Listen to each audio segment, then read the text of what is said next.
नमस्ते, सलाम और जूले। स्वागत है आपका चीन का जवाब इस श्रृंखला के दूसरे भाग में। उम्मीद है आपको मेरी आवाज़ सुनाई दे पाएगी। यहाँ पर हवाएं चल रही हैं, बल्कि कल तो इतनी हवाएं चल रही थी कि हम रिकॉर्ड ही नहीं कर पाए, इसलिए देरी हुई, क्षमा कीजिएगा।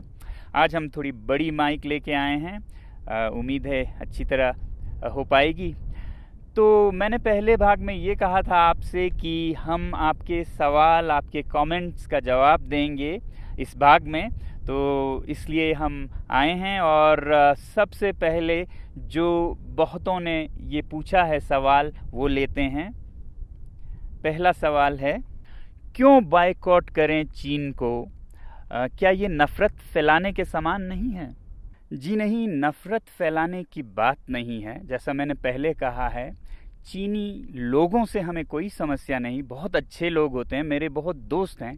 हमें समस्या है तो चीनी सरकार से, तंत्र से, जो कि विस्तारवादी है, जो कि शोषण करती है, उनसे समस्या है। चीन के हर बात पे दुनिया खामोश रहती है, तो ये एक वेकअप कॉल है जो हम दे रहे हैं।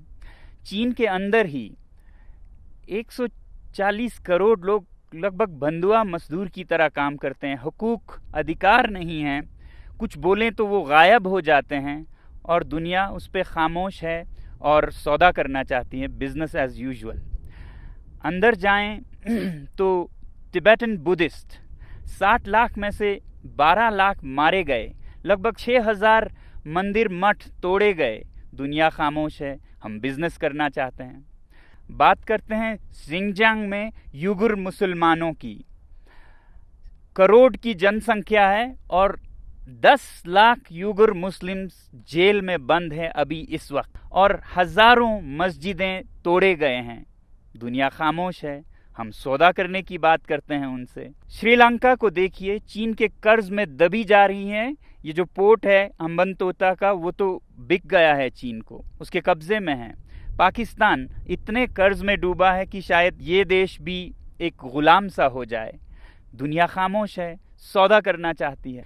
ये तो दुनिया की बात हुई। मेरे लिए सबसे बड़ी बात है मेरे दरवाजे पे क्या हो रहा है। लद्दाख की धरती में चीन 1962 से, जहाँ पर की जंग खत्म हुई थी, कितने किलोमीटर अंदर आ चुका है। हमारे यहाँ के चरवाहे अपने चरागाहें खो चुके हैं। कहाँ ले जाएंगे वो अपने भेड़ बकरियों को?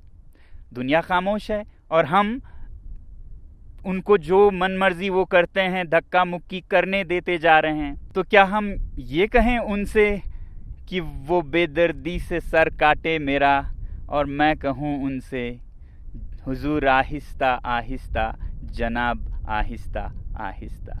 नहीं, अब हमें जवाब देना होगा, और जवाब हमें अपने हाथों में लेके वॉलेट पावर से देना होगा।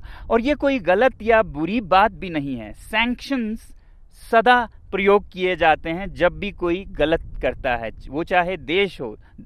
उत्तरी कोरिया पर सैंक्शंस लगाते हैं देश, तो हम क्या अपने पर्सनल इकोनॉमिक सैंक्शंस नहीं लगा सकते इन देशों पर? और बॉयकॉट करना कोई नई बात भी नहीं है। आपने सुना होगा स्वदेशी मूवमेंट, बॉयकॉट मूवमेंट।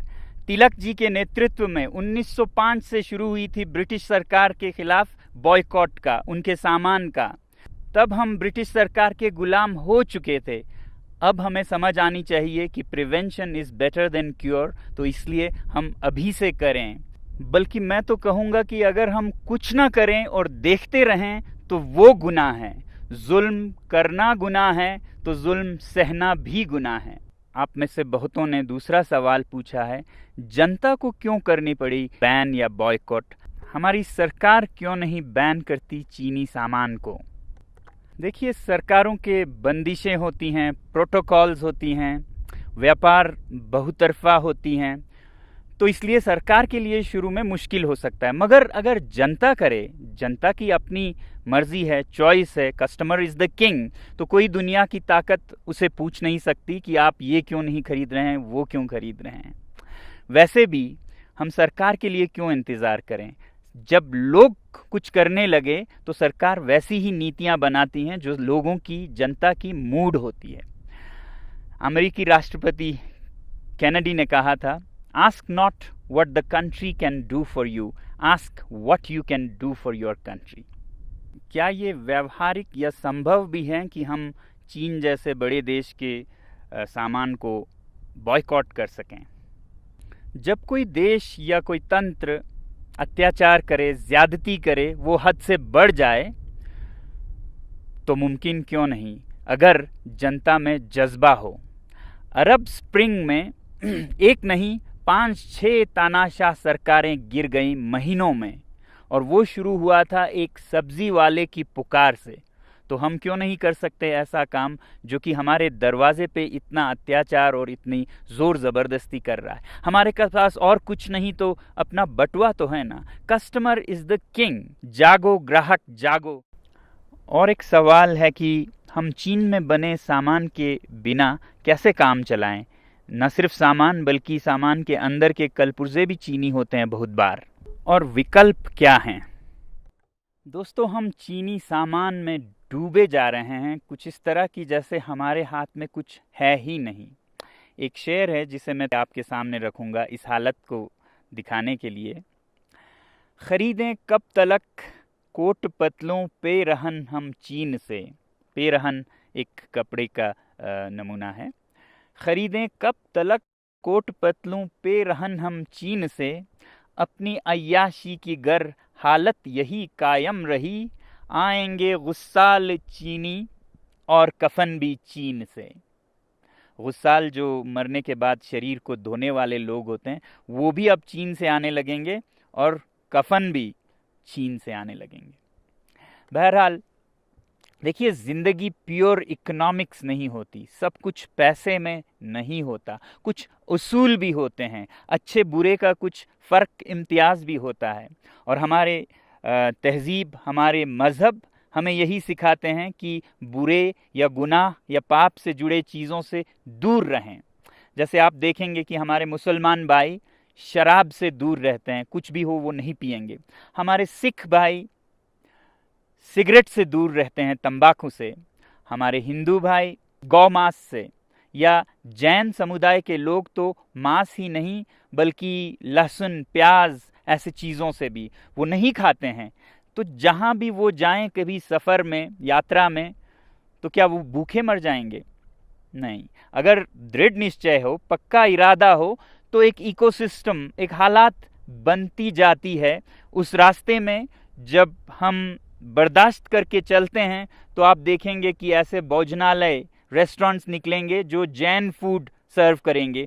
तो 1 साल 2 साल में एक नया इकोसिस्टम बन जाता है। उसी तरह अगर हम ये चीन के सामान को भी गुनाह से जुड़ी समझे, जैसा कि मैंने कहा इसके पीछे अत्याचार है, तो 1-2 साल में सारे दुनिया के देश और अपने हमारे देश में ऐसी चीज़ें बनने लगेंगी कि हमें इसका याद भी नहीं होगा कि हम ये नहीं कर पाएंगे, ऐसा सोचते थे। तो इसलिए मैं कहता हूं कि boycott made in China, software in a week, hardware in a year, और फिर हार्डवेयर में भी finished products, non essentials in a year, components, raw materials and essential products in 2 years।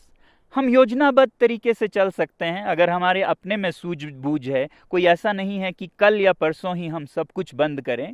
हम ये कहें कि फिनिश प्रोडक्ट्स वाले अभी से हम बंद करेंगे 1 साल के भीतर, जिसमें कंपोनेंट्स जाते हैं जो हमारे भारतीय उद्योग में भी इस्तेमाल होते हैं, वो हम 1-2 साल तक चलाएंगे जब तक कि ऐसे विकल्प न बन पाएं। और जहाँ तक विकल्प या रिप्लेसमेंट्स की बात है इन चीनी सामानों का, तो एक बात ज़रूरी ये है कि हर चीज़ की हमें रिप्लेसमेंट्स ज़रूरत भी नहीं होनी चाहिए। हमारी ज़िंदगी सादा भी हो सकती है। इस लॉकडाउन में हमने देखा कि कितने कम चीज़ों से हम खुशी पा सकते हैं, और सस्ते माइंडलेस कंज्यूमरिज्म में लाए गए ये चीनी सामान जो कि हमें ज़रूरत भी नहीं है, 10 जोड़े जूते, 50 जोड़े जुराब, क्यों ज़रूरत है इनकी? क्या हम एक सादा जीवन नहीं जी सकते हैं? बदल सकते हैं ज़िंदगी के शैली को कि हम थोड़े में ही गुजारा करेंगे मगर साफ अच्छे चीज़ों को ही अपने जीवन से जोड़ेंगे। इसलिए ilivesimply.org पे जाइए और देखिए सादा जीवन कैसे जी सकते हैं, अपने पर्यावरण को, अपने पृथ्वी को, जीव जंतुओं को कैसे बचाए हुए खुशी का एक जीवन जी सकते हैं। आखिरी सवाल जो मैं ले रहा हूँ वो है, हम इसे एक राष्ट्रीय आंदोलन कैसे बना सकते हैं, नेशनल मूवमेंट। देखिए, मैंने एक छोटी सी पहल की है लद्दाख से।